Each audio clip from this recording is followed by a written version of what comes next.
man moom loolu le mandat moom loolu ma ko ci laaj. ah déedéet non si non non. ah man moom j'adore le mandat. non non j'adore le mandat. naa la une fois j'adore le mandat laajoon nga ma ah. man j'adore le mandat. non je me bats quoi. Ouais, mais j'essaie d'être juste autant que c'est possible. Avec des risques de faute ou d'erreur boobaa tamit ñu assumer correct. mais j'essaie d'éviter les fautes quoi. c'est et excellent. puis voilà c'est tout. Ouais. Maintenant on peut se tromper ah mun nga juum. mun nga ne óoree fekk ni affaire bi demeewul ni nga ko waxee. ni nga ko waxee. le non conditionnel. on peut se tromper.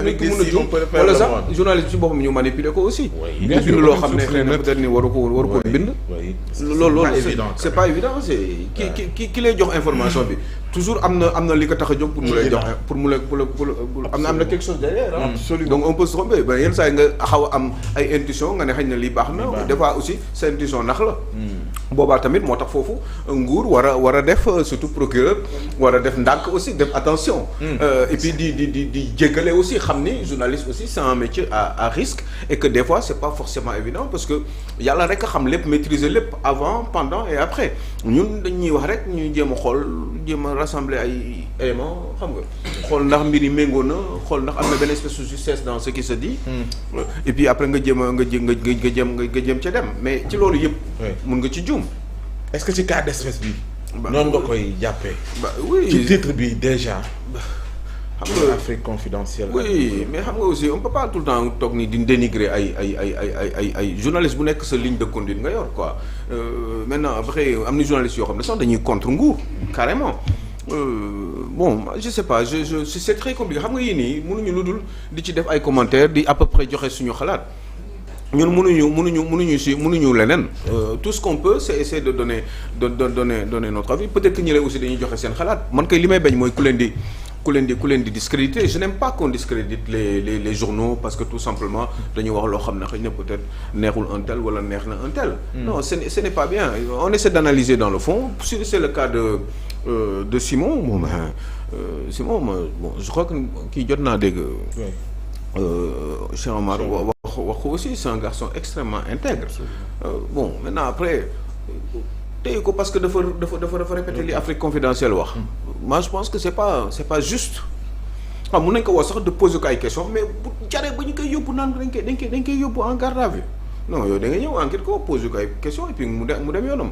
ana lu tax lu graaw ba tax ñu war ko mën a téye encore pour Pape Moussa naan li mu wax noonu mën na jeter discrédit ci suñu on parle de stabilité.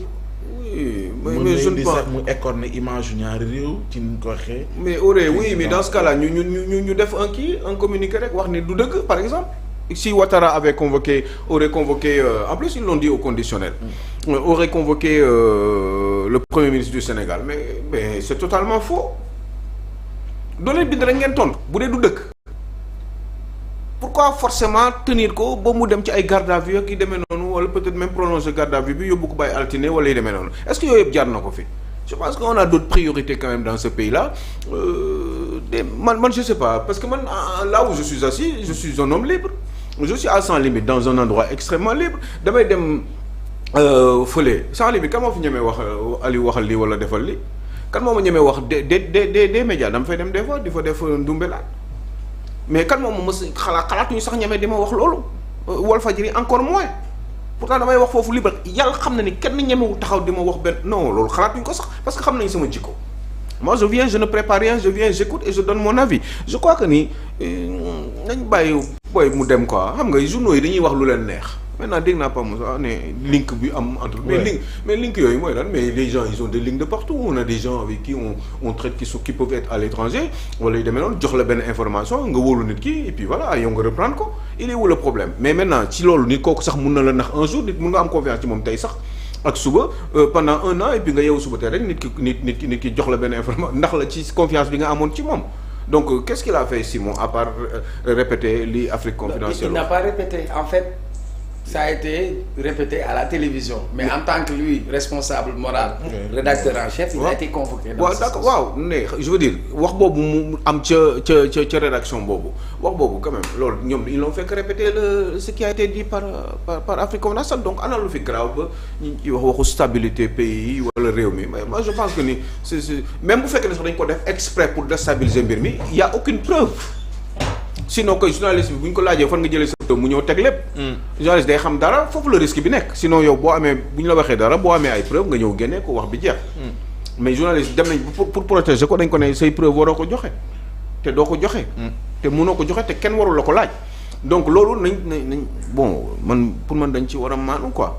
parce que quand même link bi pourquoi link bi forcément parce que génn nañu ñaar une fois on a parlé du général ak yooyu kaw général Kandé bi après ñu waxaat ci léegi man je pense que nii y a pas de quoi fouetter un chat sauf preuve contraire léegi nag lépp mi ngi dépendre ci ce qui va sortir de ce fait là bi nga xam ne def na ni dañu téye Simon pour X raisons ñoom mën nañu ko expliquer après soit qu'ils doivent arrêter un peu parce que si c'est pour le laisser la semaine prochaine parce que Simon kenn du ko téye ci loolu ñëpp xam nañ loolu. donc yeggul benn niveau moi je pense que ni il faut bon des fois sax man damay xalaat ni est-ce que c'est pas pour détourner l'opinion et puis yóbbu waxtaan bi feneen est-ce que c'est pas pour ça parce que Simon ils vont pas le garder ils vont le laisser la semaine prochaine. et si cette confidentielle-là est. non mais Simon Simon lu mu def réaction scientifique lu mu def yaa ngi waxul link ban link mu am. link boobu bu amoon sax preuve du am parce que yow ku la neex nga ubbi mbir fu la neex. waaw mais loolu amul problème. mais pour man l'État du Sénégal.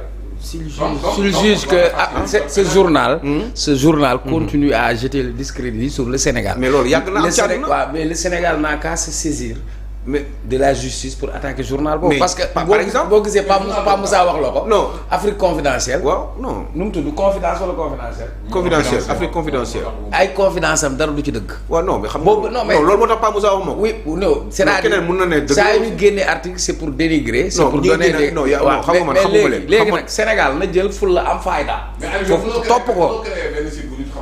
waaw léegi loolu mën na nekk kay. waaw léegi li wul problème. tu es radical. waaw nga binduloo site boobu noonu. waaw pour reprendre ko ci beneen journal. pas Moussa sa micro bi. mais loolu yëpp est-ce que tu comprends ce que je veux dire. non j'ai très bien mais bu dee loolu kon hypothèse la. nañ effacé ci code pénal bi. waaw diffusion de fausses nouvelles d'autres infractions. ça c'est hypothèse pas non déedéet. may leen Aliou mu ñëw. may leen man yoon d'accord naa man j'ai très bien compris ah. waaw mais loolu léegi dañ ko bàyyi. non fii wooy sa waay xam nga lan la.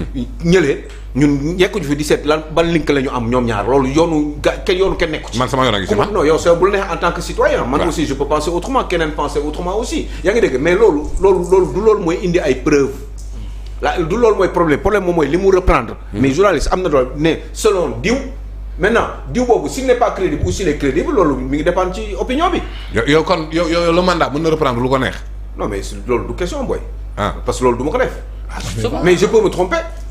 mun naa reprendre benn affaire boo xam ne boo ko defee benn yoon mën naa nangu. non mais boo ko defee 10 fois mun naa juum 10 fois boo liggéeyam ay at mun nga juum.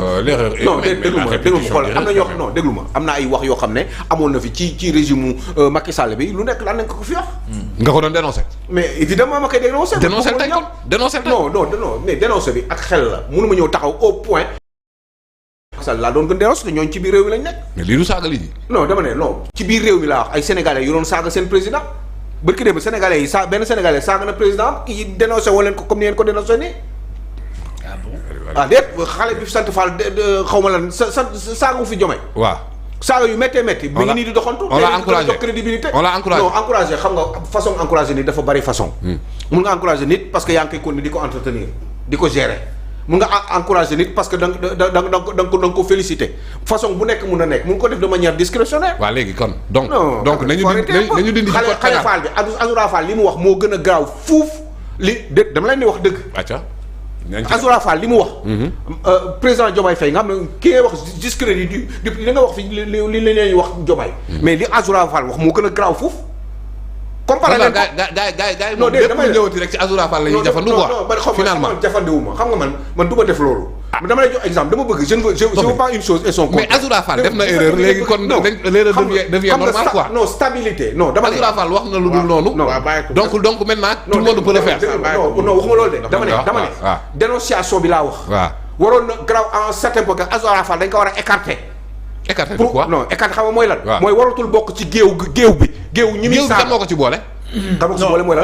non je pense que non justement bàyyi leen bu leen joxe seen xalaat posé ma question bu ma après ngeen wax Aliou nañ man tax naa ko coupé ma pour joxam pour poser ma question nañ ñëwaat léegi Azoura def na lu ñu ñëpp dénoncé. dama def comparaison parce que Sénégal yi dañuy xalaat man dama def comparaison rek parce que Sénégal yi dañuy xalaat non man Sénégal dañuy xalaat man dama def comparaison bi rek parce que quand même man li nga wax nii fi ngeen ko yóbbu ba ngeen ne affaire day déstabiliser day jouer sur la stabilité du pays loolu quand même man je trouve que vous exagérez parce que nee naa leen la semaine prochaine le gars là Simon Faye il va être libéré bu ko libéré après vous passez encore à autre chose di xaaraat beneen histoire ñëwaat yaa ngi dégg stabilité du pays machin et cetera. ah loolu c'était du cadre général. non dégg nga non c'est que fi ko yóbbu non pas Moussa non pas Moussa Aliou lañ déglul waaye non fi nga ko yóbbu fi nga ko bëgg a yóbbu moom laa mënul nangu yaa ngi dégg parce que y a eu pire kii wax loolu saagawul Macky Sall saagawul Bassirou Diomaye Faye te kii dafa saaga sa président de la République nga ne du ma ko wax man tout de suite sama réflexe loolu la may njëkk jox. kon boo ma nee dafa yegg ci benn niveau pour de déstabilisation par rapport au pays li ñuy wax non li xale bi wax moo gën a garaaw ñeme ko te yàlla tax. léegi c'est tout bu xale bi defee lu noonu ku nekk mën na ko defaat. déedéet non on avance non il faut qu'on avance xam nga ni man du ma xalaat yow non xam nga man du ma xalaatee noonu. je ne pense pas comme ça je dis juste que ni fi ngeen bëgg a yóbbu mbir mi parce que semaine prochaine nee naa la dañuy waayi waa ji bu ñu ko bàyyi après on va passer à autre chose. d'accord mais ça veut pas dire que ni. mais il y a pas infraction. mais infraction bi loolu yow yaa koy wax du ma koy il faut wax. qu'on avance. ah bon infraction non ki nga war a wax mooy yoon. bàyyi ko bu wax li muy xalaat ñu dem. non yoon ma taala. non baax na sax di échanger. non mais il faut mais duñ taxaw il faut qu'on avance. non d'accord waaw c'est tout mais dama bëggoon reprendre dama fàttali rek ni.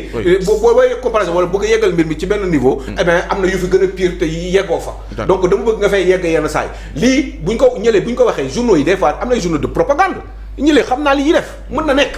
c'est possible mais mënuñu ko waat teg loxo ci table tant que amuñu ay preuves je veux juste que qu'il y ait la vérité et à tous les niveaux kaw Afrique confidentielle bi ak feneen bëgg naa petit frère loolu muy nekk mais qu'on sache dire la vérité ci dans n'importe quelle situation mais pas forcément bii Afrique confidentielle te link bi de yow yaa koy wër link bi yaay wax kii link ñoom xam nañ li ñuy liggéey yaa ngi dégg te loolu nga wax noonu mën na nekk mais mën na bañ a nekk aussi mën na bañ a nekk les deux hypothèses sont plausibles. waaye nag bul ñëw ne il faut ñuy seet ko yow yaay wax loolu. neel rek sama xel dal kii na ci loolu mais yow yaay proposé ne loolu dafa war a am absolument. préciser Cheikh Matala laata may dem. très rapidement il faut que ma jàll ci beneen. li ma bëgg a proposer. mooy on est dans un cadre institutionnel. rédactionnel boo xam ni c'est encadré. par les textes par des lois. ñun en début. on a apporté notre soutien à notre confrère dans l'exercice de sa fonction boobu Aliou ñëwagul. non dégg naa comprendre nga. waaw donc dans ce cadre je pense que ñun on ne souhaite pas qu'un seul journaliste soit en détention kooku ñun souhaité wuñu ko mais dans l'exercice ñu ni la il est en garde à vue wala xawma ban terme moo approprié mais pour nécessité d'enquête loolu nag xel war na ko mën a nangu d'accord ma jàpp ni que ni y a pas de quoi fouetter un chat mais li nu mën a alerter dans l'exercice de ce métier c'est que toute information qui arrive dans une rédaction que les gens prennent les précautions les garanties pour que ñu xool et la source ñu xool et le contenu mais aussi le traitement prête-noms yi dañu bëri ma wax la loolu dans la presse. prête-noms. des prête-noms des gens yoo xam ne dañuy bind. yónnee ko kenn mu publier. te xamuloo. y en a en pagaille que ça soit dans la presse écrite que ça soit dans. mais d'ailleurs en ligne et cetera et cetera. c'est à l'intelligence. waaw comme que yooyu tamit da nga ne sànq ba